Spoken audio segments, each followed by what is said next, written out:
La Bible du semeur. Proverbe 3. La confiance en l'Éternel. Mon fils, n'oublie pas l'éducation que je t'ai donnée, et que ton cœur retienne mes préceptes, car ils rallongeront tes jours et ajouteront des années à la durée de ta vie, et t'assureront le bonheur. Que l'amour et la fidélité ne te fassent jamais défaut. Attache-les autour de ton cou, grave-les sur les tablettes de ton cœur, et tu obtiendras la faveur de Dieu et des hommes. Tu auras la réputation d'être un homme de bon sens. Mets ta confiance en l'Éternel de tout ton cœur, et ne te repose pas sur ta propre intelligence. Tiens compte de lui pour tout ce que tu entreprends, et il te conduira sur le droit chemin. Ne te prends pas pour un sage. Crains l'Éternel et détourne-toi du mal. Ce sera une bonne médecine qui t'assurera la santé du corps, et la vitalité de tout ton être. Honore l'Éternel en lui donnant une part de tes biens, et en lui offrant les prémices de tous tes revenus. Alors tes greniers regorgeront de nourriture, et tes cuves déborderont de vin. Mon fils, si l'Éternel te corrige, n'en fais pas fi. S'il te reprend, ne t'impatiente pas b.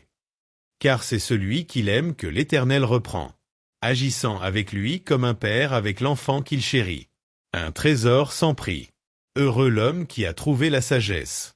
Heureux celui qui acquiert l'intelligence. Acquérir la sagesse vaut mieux que gagner beaucoup d'argent. Les avantages qu'elle donne sont plus précieux que l'or le plus fin. Elle a plus de prix que les perles, et aucun trésor que tu pourrais désirer n'égale sa valeur. La sagesse t'offre, dans sa main droite, une longue vie, et dans sa main gauche, la richesse et la considération. Les voies dans lesquelles elle conduit sont agréables. Tous ses chemins convergent vers le bonheur. La sagesse est un arbre de vie pour ceux qui s'attachent à elle, et ceux qui savent la garder sont heureux. C'est avec la sagesse que l'Éternel a fondé la terre, et avec l'intelligence qu'il a disposé le ciel. Par sa science, il a fait jaillir l'eau des sources, et ordonné aux nuages de répandre la rosée. Mon fils, garde les yeux fixés sur la sagesse et la réflexion, retiens-les, car elles t'apporteront la vie. Elles seront une parure pour ton cou. Alors tu iras ton chemin en toute sécurité, sans trébucher.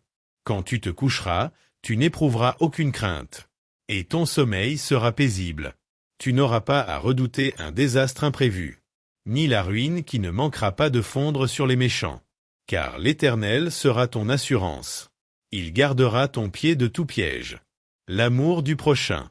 Si tu en as le moyen, ne refuse pas de faire du bien à celui qui est dans le besoin. Ne dis pas à ton prochain, « Va-t'en et reviens plus tard » alors que tu peux le faire tout de suite. Ne manigance rien de mal contre ton prochain, alors qu'il vit sans défiance près de toi. Ne cherche pas querelle à quelqu'un sans raison, alors qu'il ne t'a fait aucun mal. N'envie pas les violents, et n'adopte aucun de leurs procédés. Car l'Éternel a en horreur les gens pervers, mais il réserve son intimité aux hommes droits. La malédiction de l'Éternel pèse sur la maison du méchant, mais il bénit la demeure des justes. Il se moque des moqueurs, mais il accorde sa faveur aux humbles. L'honneur sera la part des sages, mais les insensés porteront la honte. Psaume 6 à 10. Psaume chapitre 11 à 15. Psaume 11. Un abri sûr. Au chef de chœur. Un psaume de David. Oui, j'ai fait mon refuge de l'Éternel. Pourquoi alors me répéter? Prends ton vol, comme un passereau, afin de fuir dans les montagnes à. Vois les méchants bander leur arc, poser leurs flèches sur la corde, pour tirer dans l'obscurité sur ceux dont le cœur est intègre. Lorsque les fondements vacillent, que peut bien faire l'homme droit? L'Éternel est dans son saint temple. L'Éternel a son trône au ciel. De ses yeux il observe. Il sonde les humains. L'Éternel sonde ceux qui sont justes, mais il déteste le méchant. Et l'homme est pris de violence. Il fait pleuvoir sur les méchants du charbon, du feu et du soufre. Il les expose au vent brûlancé, voilà la part qu'il leur réserve. Car l'Éternel est un Dieu juste, et il aime les actes accomplis selon la justice. Les hommes droits verront sa face. Psaume 12. Dieu tient ses promesses. Au chef de chœur, un psaume de David, à chanter avec accompagnement de la harpe à 8 cordes. Au secours, ô Éternel! Il n'y a plus d'homme pieux. On ne peut plus se fier à personne. Chacun trompe son prochain, lui disant des flatteries. La duplicité au cœur. Que l'Éternel extermine ces gens aux lèvres flatteuses et à la langue arrogante. Qu'il retranche ceux qui disent « Notre langue nous rend fort ». Nos alliés, ce sont nos lèvres. Qui dominerait sur nous? Mais l'Éternel dit « À cause des pauvres qui sont opprimés et des démunis qui vont gémissant. Maintenant, moi j'interviens. Pour accorder le salut à ceux qui sont méprisés. » Les paroles du Seigneur, ce sont des paroles pures. C'est de l'argent affiné. Cette fois purifié par le feu dans un creuset. Éternel, toi, tu nous gardes.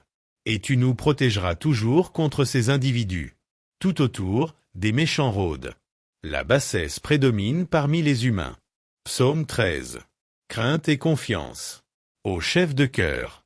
Psaume de David. Jusqu'à quand, ô Éternel? M'oublieras-tu sans cesse? Jusqu'à quand seras-tu loin de moi? Jusqu'à quand aurai-je des soucis et des chagrins au cœur à longueur de journée?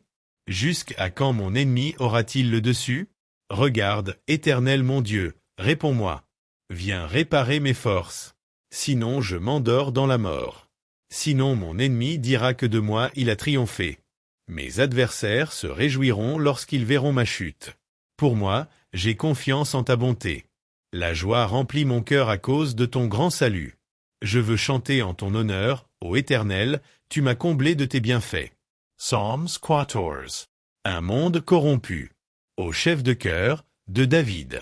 Les insensés pensent, Dieu n'existe pas. Ils sont corrompus, leurs agissements sont abominables, et aucun ne fait le bien. Du ciel, l'Éternel observe tout le genre humain. Reste-t-il un homme sage? Qui s'attend à Dieu? Ils se sont tous égarés, tous sont corrompus. Et aucun ne fait le bien. Même pas un seul. Tous ces gens qui font le mal, n'ont-ils rien compris? Car ils dévorent mon peuple, tout comme on mange du pain. Jamais ils n'invoquent l'Éternel. Ils sont saisis d'épouvante, car Dieu est avec les justes. Pensez-vous pouvoir ruiner les projets des pauvres? L'Éternel est leur refuge. Ah, que vienne du mont de Sion le salut pour Israël. Quand l'Éternel changera le sort de son peuple. Jacob criera d'allégresse, Israël, de joie. Psalm 15. Qui peut vivre avec Dieu? Psaume de David. Éternel, qui pourra séjourner dans ton sanctuaire? Et qui donc peut demeurer sur ta montagne sacrée? L'homme a la conduite intègre, il pratique la justice, et il dit la vérité qu'il pense au fond de son cœur elle. Il ne calomnie pas son prochain, il ne lui fait aucun mal, et il ne s'associe pas à ceux qui déprécieraient ses proches. Il méprise l'homme vil, mais il honore celui qui craint l'Éternel. Il tient toujours ses serments même s'il doit en pâtir. Il ne prête pas de l'argent à intérêt. Il refuse qu'on l'achète pour condamner l'innocent. Qui se conduit de la sorte, rien ne pourra l'ébranler. 2 Corinthiens. Chapitre 2, du verset 5 au chapitre 3, verset 18. Le pardon du coupable. Si l'un de vous a été une cause de tristesse, ce n'est pas moi qui l'a attristé, mais vous tous, ou du moins une partie d'entre vous, pour ne rien exagérer. Le blâme que lui a infligé la majorité d'entre vous est suffisant pour cet homme. Aussi devriez-vous à présent lui accorder votre pardon et le réconforter, afin qu'il ne soit pas accablé par une tristesse excessive. Je vous engage donc à lui témoigner de l'amour. Car je vous ai aussi écrit pour vous mettre à l'épreuve et voir si vous obéissez en toutes choses. Celui à qui vous accordez le pardon, je lui pardonne moi aussi. Et si j'ai pardonné, pour autant que j'ai eu quelque chose à pardonner, je l'ai fait à cause de vous, devant Christ, pour ne pas laisser Satan prendre l'avantage sur nous, nous ne connaissons en effet que trop bien ses intentions. L'inquiétude de Paul. Je suis allé à Troas pour y annoncer l'évangile de Christ.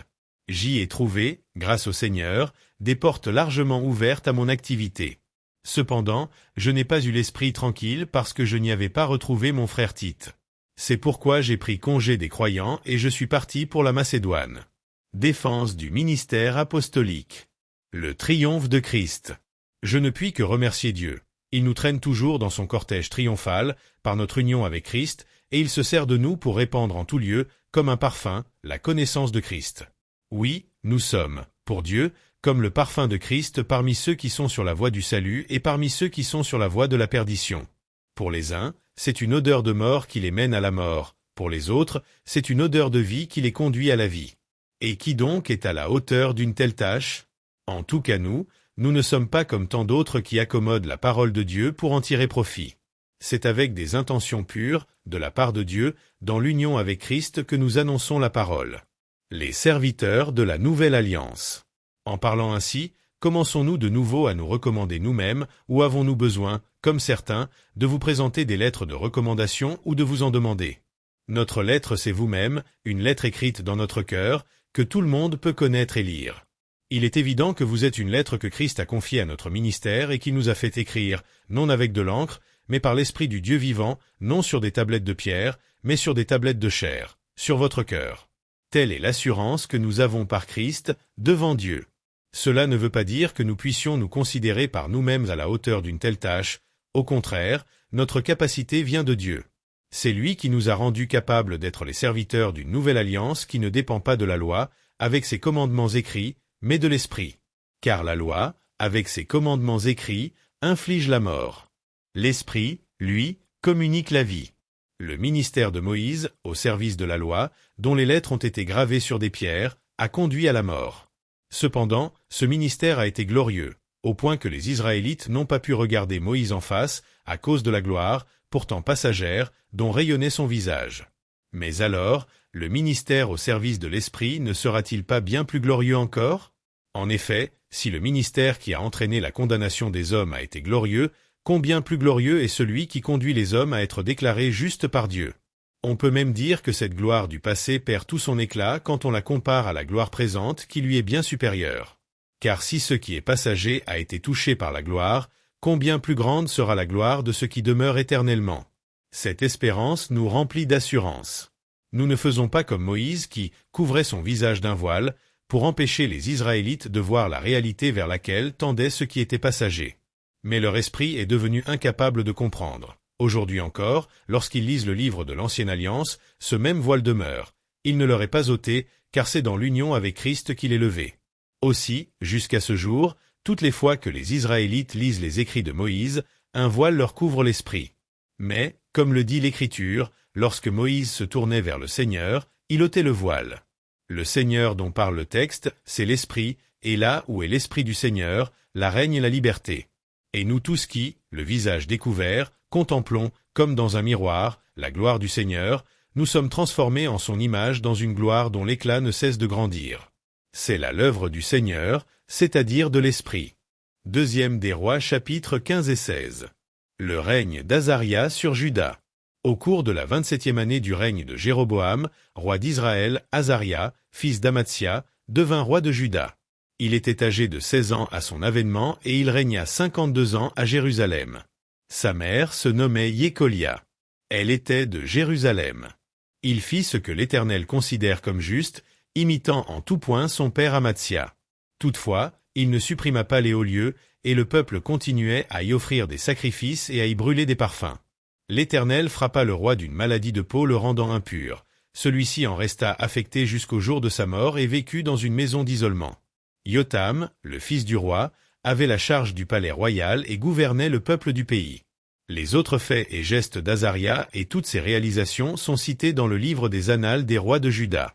Azaria rejoignit ses ancêtres décédés et fut enterré auprès d'eux dans la cité de David, et son fils Yotam lui succéda sur le trône.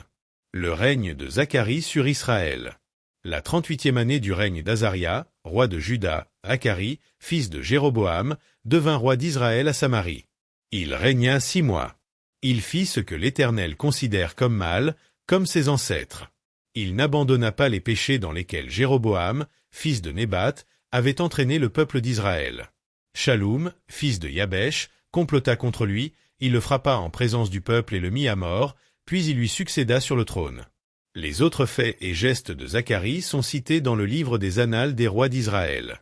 Ainsi s'accomplit ce que l'Éternel avait annoncé à Jéhu lorsqu'il lui avait dit « Tes descendants te succéderont comme roi d'Israël jusqu'à la 4e génération. » C'est donc bien ce qui arriva. Le règne de Shaloum sur Israël. La 39e année d'Ozia, roi de Juda, Shaloum, fils de Yabesh, devint roi. Il régna 1 mois à Samarie. Un certain Menahem, fils de Gadi, venant de Tirtsa, se rendit à Samarie. Il assassina Shaloum, fils de Yabesh, et lui succéda sur le trône. Les autres faits et gestes de Shaloum, et le complot qu'il fomenta, sont cités dans le livre des Annales des rois d'Israël. Après s'être emparé du pouvoir, Menahem attaqua la ville de Tifsa, tua tous ses habitants et ravagea le territoire environnant depuis Tirtsa, parce que la ville avait refusé de lui ouvrir ses portes. Il éventra toutes les femmes enceintes. Le règne de Menahem sur Israël. La 39e année du règne d'Azaria, roi de Juda, Menahem, fils de Gadi, devint roi d'Israël. Il régna 10 ans à Samarie. Il fit ce que l'Éternel considère comme mal. Pendant toute la durée de son règne, il n'abandonna pas les péchés dans lesquels Jéroboam, fils de Nébat, avait entraîné le peuple d'Israël. De son temps, Poul, roi d'Assyrie, envahit le pays, mais Menahem lui donna 34 tonnes d'argent pour qu'il l'aide à se maintenir sur le trône et à renforcer son pouvoir. Menahem se procura cet argent en prélevant un impôt sur tous les Israélites fortunés, à raison de 50 pièces d'argent par personne, et il le versa au roi d'Assyrie. Celui-ci accepta de se retirer du pays et retourna chez lui. Les autres faits et gestes de Menahem et toutes ses réalisations sont cités dans le livre des Annales des rois d'Israël. Menahem rejoignit ses ancêtres décédés et son fils Pécaïa lui succéda sur le trône. Le règne de Pécaïa sur Israël. La 50e année du règne d'Azaria, roi de Juda, Pécaïa, fils de Menahem, devint roi d'Israël à Samarie où il régna 2 ans. Il fit ce que l'Éternel considère comme mal, il n'abandonna pas les péchés dans lesquels Jéroboam, fils de Nébat, avait entraîné le peuple d'Israël. L'un de ses aides de camp nommé Péka, fils de Remalia, conspira contre lui. Il l'assassina dans la forteresse intérieure du palais royal avec l'aide d'Argob et d'Arié et avec le concours de 50 hommes de Galade. Après l'avoir mis à mort, il lui succéda sur le trône. Les autres faits et gestes de Pécaïa et toutes ses réalisations sont cités dans le livre des Annales des rois d'Israël. Le règne de Péka sur Israël. La 52e année du règne d'Azaria, roi de Juda, Péka, fils de Remalia, devint roi sur Israël à Samarie. Il régna 20 ans. Il fit ce que l'Éternel considère comme mal, il n'abandonna pas les péchés dans lesquels Jéroboam, fils de Nébat, avait entraîné le peuple d'Israël. Sous le règne de Péka, roi d'Israël, Tiglath-Pilésé, roi d'Assyrie, fit une invasion et s'empara des villes de Hion, Abel-Beth-Maka, Yanoa, Kédesh, Hatzor et Galade. Il occupa aussi la Galilée et tout le territoire de Nephtali. Il en déporta les habitants en Assyrie. Osée, fils d'Éla, forma une conspiration contre Péka, fils de Remalia. Il l'assassina et lui succéda sur le trône au cours de la 20e année du règne de Yotam, fils d'Ozia. Les autres faits et gestes de Péka et toutes ses réalisations sont cités dans le livre des Annales des rois d'Israël. Le règne de Yotam sur Juda. La 2e année du règne de Péka, fils de Remalia, roi d'Israël, Yotam, fils d'Ozia, devint roi de Juda. Il avait 25 ans à son avènement et il régna 16 ans à Jérusalem. Le nom de sa mère était Tiérusha, fille de Tsadok. Il fit ce que l'Éternel considère comme juste et suivit en tout l'exemple de son père Ozia. Toutefois, les hauts lieux ne furent pas supprimés et le peuple continuait à y offrir des sacrifices et à y brûler des parfums. Yotam bâtit la porte supérieure du temple de l'Éternel. Les autres faits et gestes de Yotam sont cités dans le livre des Annales des rois de Juda. Pendant son règne, l'Éternel commença à envoyer contre Juda Rétsin, roi de Syrie, et Péka, fils de Remalia. Yotam rejoignit ses ancêtres décédés et fut enterré à leur côté dans la cité de David, son ancêtre. Son fils Ahaz lui succéda sur le trône. Le règne d'Ahaz sur Juda. La 17e année du règne de Péka, fils de Remalia, Ahaz, fils de Yotam, roi de Juda, devint roi. Il était âgé de 20 ans à son avènement et il régna 16 ans à Jérusalem. Il ne fit pas ce que l'Éternel son Dieu considère comme juste, contrairement à son ancêtre David. Mais il suivit l'exemple des rois d'Israël. Il alla même jusqu'à brûler son propre fils pour l'offrir en sacrifice aux idoles, commettant ainsi la même abomination que les peuples étrangers que l'Éternel avait dépossédés en faveur des Israélites. Il offrait des sacrifices et brûlait des parfums sur les hauts lieux, sur les collines et sous chaque arbre verdoyant. L'Assyrie au secours de Juda. Alors Rétsin, roi de Syrie, et Péka, fils de Remalia, roi d'Israël, vinrent pour attaquer Jérusalem. Ils assiégèrent Ahaz, mais ils ne purent pas engager le combat. Vers la même époque, Rétsin, roi de Syrie, ramena Élat sous la domination des Syriens. Il en chassa les Judéens, et des Édomites vinrent s'y installer. Ils l'ont occupé jusqu'à aujourd'hui. Ahaz envoya des messagers à Tiglath-Pilésé, roi d'Assyrie, pour lui dire « Je suis ton vassal et ton fils. Viens me délivrer du roi de Syrie et du roi d'Israël qui sont venus m'attaquer. » Ahaz prit l'argent et l'or qui se trouvaient dans le temple de l'Éternel et dans le trésor du palais royal, et il l'envoya comme présent au roi d'Assyrie. Le roi d'Assyrie répondit à sa demande. Il attaqua Damas, prit la ville et en déporta la population à Kir. Quant à Rétsin, il le fit mettre à mort. Des modifications sacrilèges dans le temple.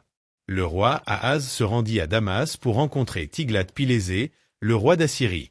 Là il vit le grand autel qui se trouvait dans cette ville et il en fit parvenir au prêtre Uri une reproduction et un plan détaillé pour qu'il en fasse une copie. Le prêtre Uri construisit un autel en tout point conforme aux indications que le roi Ahaz lui avait envoyées depuis Damas, et il l'acheva avant que le roi soit rentré de Damas. Lorsque celui-ci fut de retour, il vit l'autel, s'en approcha et y monta. Il y offrit lui-même un holocauste et une offrande de farine, il y répandit une libation et aspergea l'autel avec le sang des sacrifices de communion.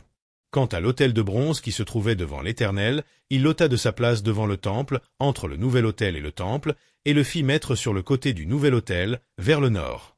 Le roi Ahaz ordonna au prêtre Uri, « Désormais, tu feras brûler sur le grand autel l'holocauste du matin et l'offrande du soir, l'holocauste du roi et son offrande ainsi que l'holocauste et l'offrande de tout le peuple du pays avec leurs libations, et tu l'aspergeras de tout le sang des holocaustes et des autres sacrifices. En ce qui concerne l'autel de bronze, je déciderai moi-même de son usage. » Le prêtre Uri exécuta tous les ordres du roi. D'autre part, Ahaz fit démonter les plaques de bronze des châssis des chariots du temple et en fit enlever les bassins. Il ôta la grande cuve qui reposait sur les béhuves de bronze et il la fit déposer directement sur le sol pavé. Enfin, à cause du roi d'Assyrie, il supprima aussi dans le temple de l'Éternel la galerie du sabbat, que l'on avait construite à l'intérieur et la porte par laquelle les rois pénétraient dans la cour du temple. Les autres faits et gestes d'Ahaz sont cités dans le livre des Annales des rois de Juda. Il rejoignit ses ancêtres décédés et fut enterré à leur côté dans la cité de David. Son fils Ézéchia lui succéda sur le trône. Michée chapitre 5, versets 2 à 15. C'est pourquoi l'Éternel livrera à d'autres son peuple, jusqu'au moment où celle qui doit enfanter enfantera. Alors le reste de ses frères rejoindra les Israélites. Lui, il sera bien établi, il paîtra son troupeau, revêtu de la force de l'Éternel, avec la majesté de l'Éternel, son Dieu. Et les gens de son peuple seront bien installés, car on reconnaîtra désormais sa grandeur, jusqu'aux confins du monde. À lui, nous devrons notre paix. Ainsi, au cas où l'Assyrien entrerait dans notre pays, où il pénétrerait dans nos palais, nous aurons à lui opposer suffisamment de dirigeants, de chefs, et même davantage.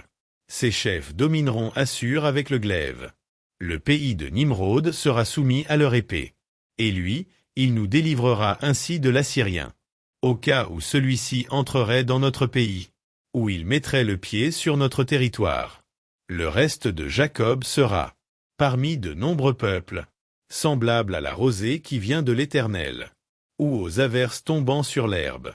Elles ne dépendent en rien de l'homme, et n'attendent rien des humains. Le reste de Jacob sera, au milieu des nations, parmi de nombreux peuples, semblable à un lion parmi les animaux des bois, ou à un lionceau parmi des troupeaux de moutons. Car, lorsqu'il passe, il foule aux pieds et il déchire, sans que personne ne puisse délivrer. Ainsi ta main se lèvera contre tes adversaires, et tous tes ennemis seront exterminés. Dieu purifie son peuple. En ce jour-là, l'Éternel le déclare. Je ferai disparaître tous les chevaux de guerre de ton pays, et j'anéantirai tes chars. Je ferai disparaître les cités fortifiées de ton pays, et je renverserai toutes tes forteresses. Je ferai disparaître de chez ton peuple tout acte de sorcellerie, et tu n'auras plus de devin. Je ferai disparaître du milieu de ton peuple tes idoles sculptées et tes stèles sacrées, et tu cesseras de te prosterner devant les dieux que tu t'es fabriqués. J'arracherai de chez ton peuple tous tes poteaux sacrés voués à Ashéra. Je détruirai tes villes. Dans ma colère et ma fureur, je ferai payer tous les peuples, qui ne m'auront pas obéi.